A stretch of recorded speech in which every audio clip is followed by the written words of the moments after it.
please introduce yourself and tell us a bit about IFF and what you're showcasing here. Yes, hi friends, it's very welcome at the IFF booth. I'm Helga Mölschl, I'm the regional president for the IFF Nourish division in what we call AMETI, Africa, Middle East, Turkey and India, based in Dubai. And we, the team and I, we are thrilled to be back at the Gulf Food this year after 2 years of absence due to a global pandemic, forcing us to not to mingle as much. Now, of course, we've gone through your booth and we see quite some interesting concepts. Maybe just in a brief view, what are you showcasing here this time? What are you talking about with your customers?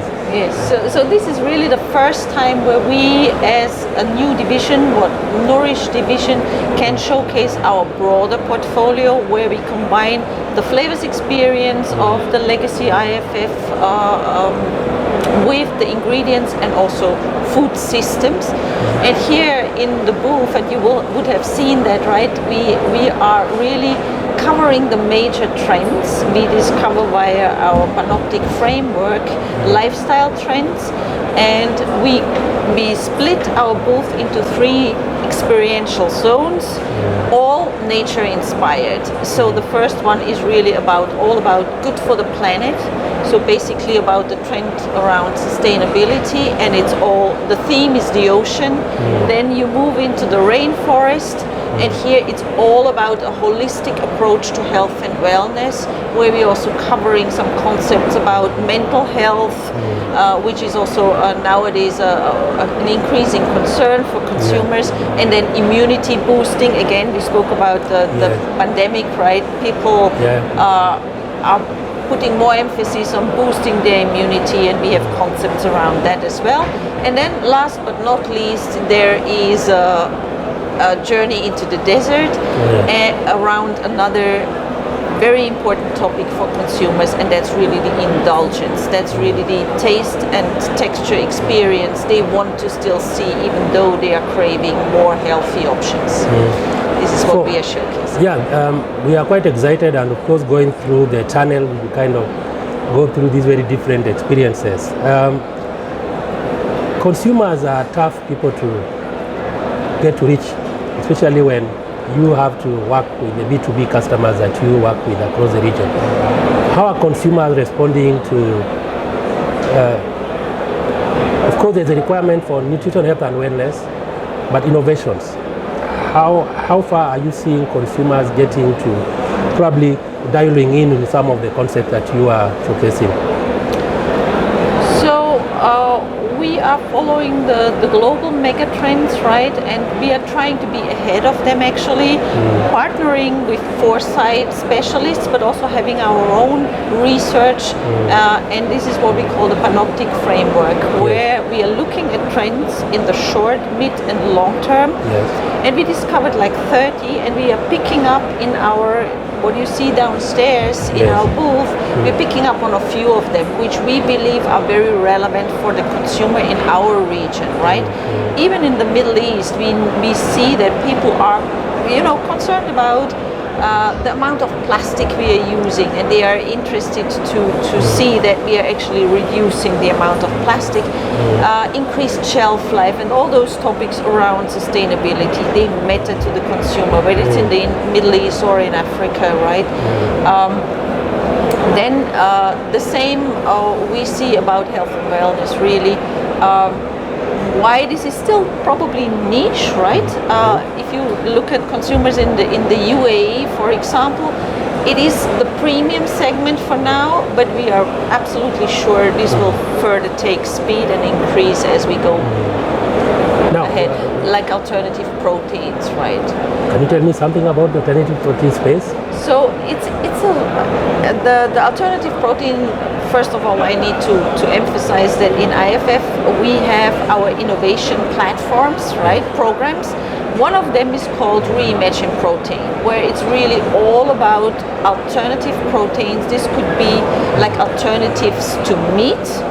And here we are back to sustainability, right? Or alternative kind of dairy products. And both of these trends are really emerging also in our region, right? While it might be compared to other parts of the world at a lower scale for now, but we see these trends taking traction really fast. We are engaging with our customers in co-creation around these trends. Talking about alternative proteins, I remember meeting someone who is a big investor in the East African market. He's of Indian descent, and of course has been in Kenya. He was born there. And we were having a discussion, and he told me, no, alternative proteins will not pick up in Asia. And yes, we are now, you are talking about the Ameti region which we are handling.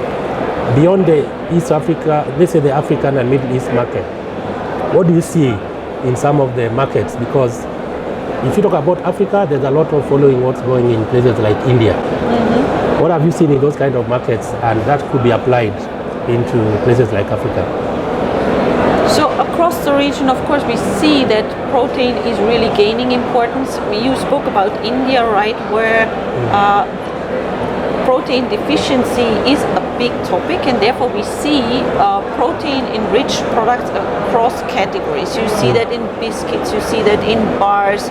So there it's a very big topic, and probably at still at a different level, but we are pretty sure we will see that also throughout Africa coming. And then here in the Middle East, we are actively engaging in these ideation sessions with customers, working on alternative protein products, be it on the alternative meats, and even more so on all the oat-based, soy-based milk alternatives. Now let's move into the opportunities. We are in a region that still has the need for real investment. If you look at some of the sectors that you are handling as IFF, it's a broad scope. And IFF could probably give us some of the, because you cover such a wide area, you can always see where things are going. Which sectors would you be looking at, and which are the ones that really kind of are keeping IFF busy? Is it like bakery? Is it beverages? Is it dairy? Is it alternative? Yes, Francis, where are things luckily happening? all of those keep us very busy, right? Yes. We are bringing market relevant innovation to our customers, and as I said, right, we are trying to be at the forefront of the emerging trends, engaging around those with our customers, bringing the innovation to them. And in these collaborations, I can see that there's a lot of investment happening across, right? Whether this is beverages or snacks or culinary. So we are still a region where there is a lot of dynamics, and we firmly believe in the growth opportunities in this region. Good. Sustainability. I think one word maybe that we've already used quite a lot is sustainability. Yes. But let's just zero in on it and take some time on it.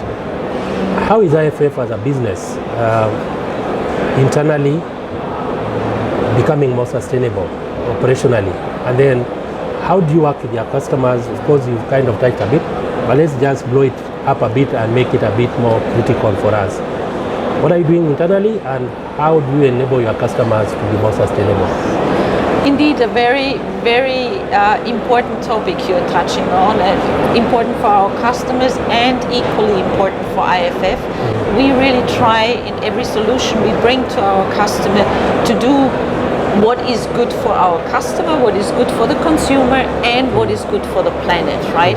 And then of course we have global targets to reduce our carbon footprint, like examples, very recent examples in our region. We are installing solar panels in 2 of our factories, one in South Africa, the other one in Egypt, to contribute to our global footprint targets. But when it comes to our customers, there are, and you would have probably seen that in our ocean experience zone, that we are trying to reduce shelf life, right? Expanding the shelf life, making sure we have cleaner labels to address those concerns of consumers around sustainability. Now, as we get towards the end, we probably now zero into the Africa and the Middle East region. Where are you currently in terms of facilities, maybe offices or Where have you invested? And if you look into the next 3, 4, 5 years, where next could you be? Yes. Well, thank you for this question. I'm very happy to share with you our footprint in the Ameti region. Yes. So kind of the headquarter is here in Dubai, where we have capabilities around, obviously we have our commercial team here, we have what we call our innovation, creation and design team here. So those people really coming up with the full product solution, right? Combining all the elements of our portfolio into a market preferred, consumer preferred solution for customers across all the categories. We have our marketing team based here, and then what we call the product experience team, where we really look how consumers respond to a product from the moment they get it in their hands, opening the packaging and then preparing it. We are studying what is the product experience and sharing this with our customers. So this is what we do in Dubai. And out of here we are covering obviously the GCC, but also other country groups in the Middle East and parts of Africa. Then I moved to Africa, so we do have a team and a factory in Egypt. We do have 2 factories and a team around sales and again creation and design in South Africa. We do have a setup with a lab and also marketing in Nigeria, in Lagos. And then in Turkey we have a team, and in India obviously. So we do have a pretty diverse footprint for now, but of course we want to further expand and have larger teams on the ground, specifically around Africa and the Middle East. Okay, now maybe just give you an opportunity to make a last point. There could be what maybe your customers out there who would watch this. What is your last message and key message to them as you look at that camera? Yes, so I would only invite our customers out there to continue engaging with us on full product solution. Our approach is really all around engaging on key trends and solutions to respond to those trends in a collaborative manner, where we collaborate and co-create to make sure that we are helping them to bring consumer relevant solutions to market and be successful with these brands. So that would be my final statement, and thank you very much for your time. Thanks a lot, and we are quite glad that we've gone through this and interview with you. Let's meet next time. Excellent, looking forward.